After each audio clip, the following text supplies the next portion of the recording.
Welcome back to Fox and Friends First. President Trump slamming the, quote, fake news media for refusing to cover the economic boom under his presidency, with consumer confidence at its highest, unemployment at its lowest in nearly 2 decades, by the way.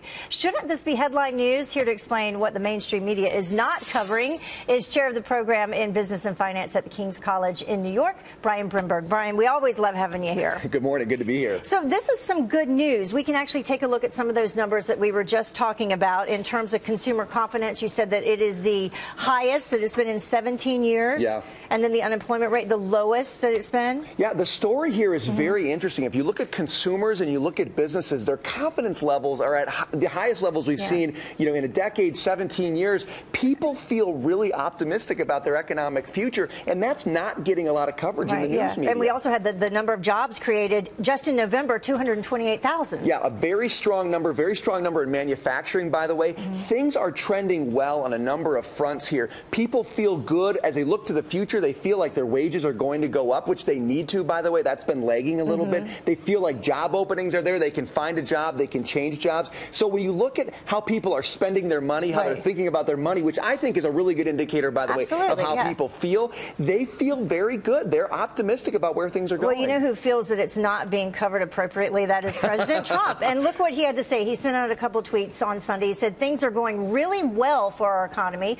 Subject the fake news spends as little time as possible discussing stock market hit another record high. We didn't talk about that. Unemployment now at a 17-year low. The company is coming back into the USA. Really good news and much more to come. And then he has another tweet talking about, getting closer and closer on the tax cut bill.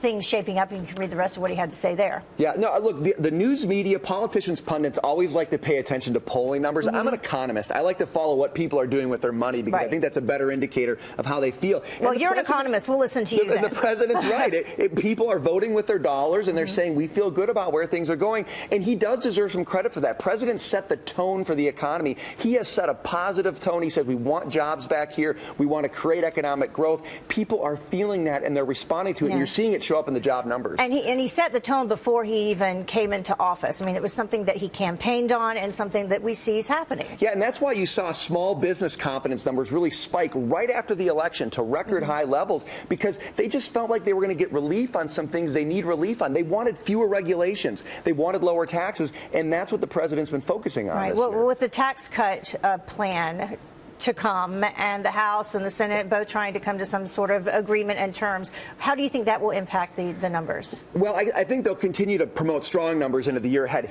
They have to get this done. I mean, one of the things is he's promised a lot. He's set the right tone, but they have to deliver now. They have to keep deregulating. They have to continue to cut taxes. That's going to be important to sustain this. We have a good start, but we're in the first quarter, Heather. There's a lot of game to play. The president actually acknowledged that in Pensacola.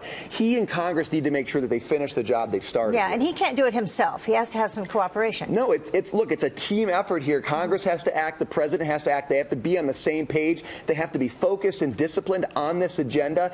And if they can do that, I think 2018 will shape up to be a pretty good year. But it's going to take focus. We've seen them fall down on health care. You can't do that with taxes. Right. You say you predict that it will shape up to be a pretty good year, but we still have those people. We hear them. We see them on Twitter, social media. Oh, doomsday is coming. Enjoy it now while you can. Yeah, the future's unknown. You can always claim the sky is about to fall. And look, we don't know what's going to happen next year, but right now, all the economic indicators are pointing to continued strength. The one thing I'd like to see more is wage gains. Wages haven't grown as fast as we'd like them to, but I think with the tax cut and more economic growth, you'll start to see that as well. All right, Brian, thank you so much. We always love the good, positive news. Appreciate it.